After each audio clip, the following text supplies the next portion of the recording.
observe National Solidarity Day. It was exactly 2 years ago that our northern borders were attacked. This was surprise sprung on us quite suddenly, but in that hour of peril, we saw an upsurge of patriotic feeling that throughout the country, differences of state, caste, creed, or language, which had often seemed superficially to divide us, disappeared in a moment. It was a visible demonstration of the fundamental unity of our people, which has preserved the integrity of India through the ages. The farmer in the field, the worker in the factory, and indeed people from all walks of life came forward to make their own contribution in order to defend the country's freedom. On the borders, our soldiers fought with valor and with determination. So many of them made the supreme sacrifice and gave their lives so that the country might live. The whole nation remembers them with feelings of admiration and gratitude. We have, however, to remember that we should not be satisfied with what happened in the past. We have to realize that preservation of the freedom and territorial integrity of the motherland calls for incessant effort, vigilance, and alertness. The problems that we face today are serious indeed. The Chinese are trying to build up a mighty war machine and to create fear in the minds of all. China has gone a step further and has recently exploded an atomic bomb. We are thus confronted with a nuclear menace in Asia, something new for this peace-loving continent. These are serious developments and we must take due notice of them. Even otherwise, in recent days, we have seen events of greater significance taking place in other parts of the world. Within the country, we are going through a period of difficulties. The production of food is still inadequate. Harvesting of rice has begun and the new paddy and rice will be coming into the market. This will ease the situation in respect of rice for the present. The farmers are aware that the government is very particular that they should get reasonable and remunerative prices for their paddy. I hope they are aware of the fact that the producers' price have already been fixed and announced. It is therefore not unreasonable to expect that the Kisans will come forward to sell their paddy or rice to the government at fixed prices also. The sowing of the Rabi crop will soon start. Let us try to produce much more of wheat than we did in the year 1982, which was a normal year. It is essential that the district administration should help in the supply of adequate seeds, manure, and similar other facilities. Water for irrigation purposes is the most important item. The problem of water logging has greatly increased in recent years. Every effort should be made to see that areas liable to water logging are provided with necessary drains. Besides major irrigation projects, minor and medium schemes should also be taken in hand. All tanks and ponds should be deepened. I am told that the construction of tube wells sometimes diverts attention from the existing irrigation works and even leads to avoidable duplication. It should always be borne in mind that new investment in tube wells should not make the older investment infructuous, nor should it result in the neglect of the existing works.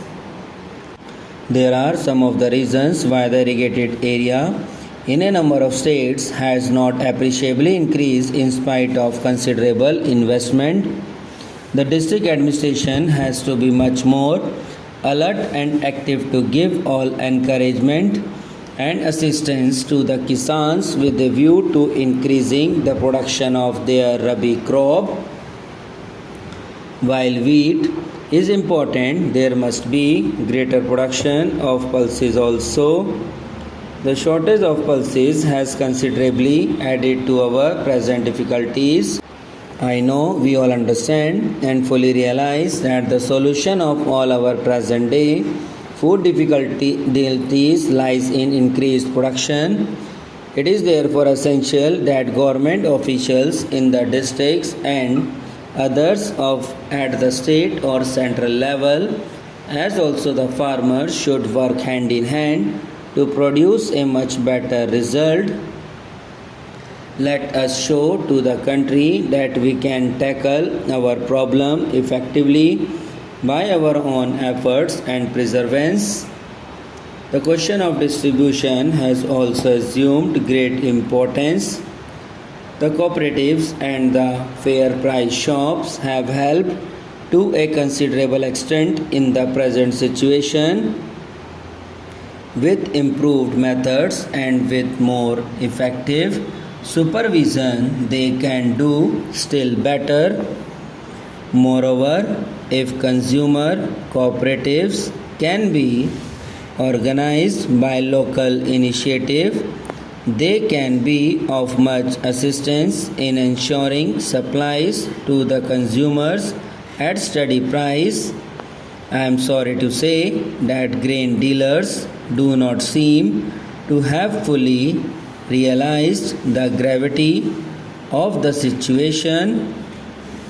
This has led me to serious thinking, and the government must make some radical changes in the present system of distribution.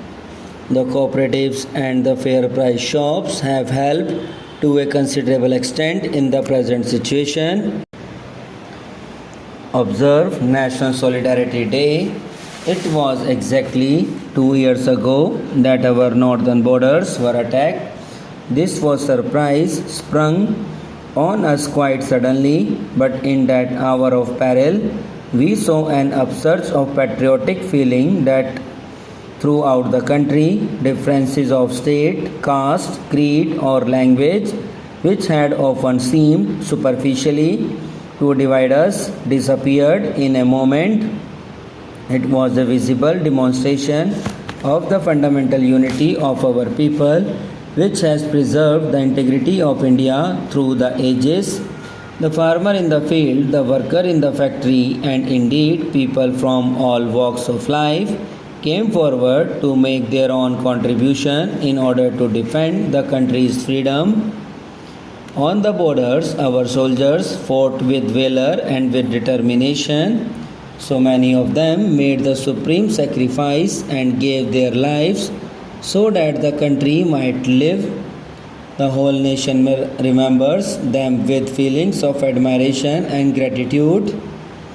We have, however, to remember that we should not be satisfied with what happened in the past. We have to realize that preservation of the freedom and territorial integrity of the motherland calls for incessant effort, vigilance, and alertness. The problems that we face today are serious indeed. The Chinese are trying to build up a mighty war machine and to create fear in the minds of all. China has gone a step further and has recently exploded an atomic bomb. We are thus confronted with a nuclear menace in Asia, something new for this peace-loving continent. These are serious developments and we must take due notice of them. Even otherwise, in recent days, we have seen events of greater significance taking place in other parts of the world. Within the country, we are going through a period of difficulties. The production of food is still inadequate. Harvesting of rice has begun and the new paddy and rice will be coming into the market. This will ease the situation in respect of rice for the present. The farmers are aware that the government is very particular that they should get reasonable and remunerative prices for their paddy. I hope they are aware of the fact that the producer's price have already been fixed and announced. Subscribe now and press the bell icon. Never miss an update.